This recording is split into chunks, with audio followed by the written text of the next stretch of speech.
ভারত সীমান্তে পাকিস্তানি সেনাদের পূর্ণমাত্রায় সামরিক মহড়া। ভারতের সঙ্গে সীমান্তবর্তী লাইন অফ কন্ট্রোলের এলওসি কাছে পূর্ণমাত্রার সামরিক মহড়া চালিয়ে পাকিস্তানের সেনারা বৃহস্পতিবার 1 মে ট্যাঙ্ক, কামানগোলা ও তাজাগুলি নিয়ে মহড়া দেয় তারা। সেনাবাহিনীর সূত্র জানিয়েছে, এই মহড়া শত্রুপক্ষের যে কোনো ধরনের অগ্রাসনকে কঠোর জবাব দেওয়ার জন্য সাজানো হয়েছে। এতে বিভিন্ন ইউনিটের কর্মকর্তা থেকে শুরু করে সাধারণ সেনারা অংশ নেন। সংবাদ মাধ্যম এক্সপ্রেস ট্রিবিউন জানিয়েছে, গতকালে বুধবার ভারতীয় সেনারা বিনা উস্কানিতে এলওসির কিয়ানি ও মন্ডল সেক্টর দিয়ে ছোট অস্ত্র দিয়ে গুলি ছুড়ে। পরবর্তীতে পাক সেনারা জবাবে ভারতীয় সেনাদের কয়েকটি চেকপোস্ট ধ্বংস করে দেয়।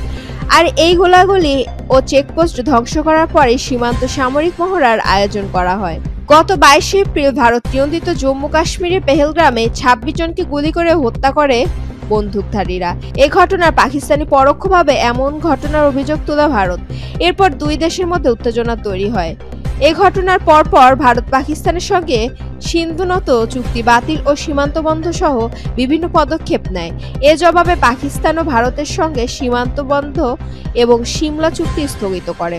এসবের মধ্যে গত বুধবার পাকিস্তানের তথ্যমন্ত্রী হঠাৎ করে জানান, বৃহস্পতিবারের মধ্যে ভারত তাদের ওপর হামলা চালাতে পারে। এর মধ্যে আবার ভারতীয় প্রধানমন্ত্রী নরেন্দ্র মোদী পেহেলগ্রামের হামলার জবাব দিতে দেশটির সশস্ত্র বাহিনীকে অপারেশন ফ্রিডম দেন।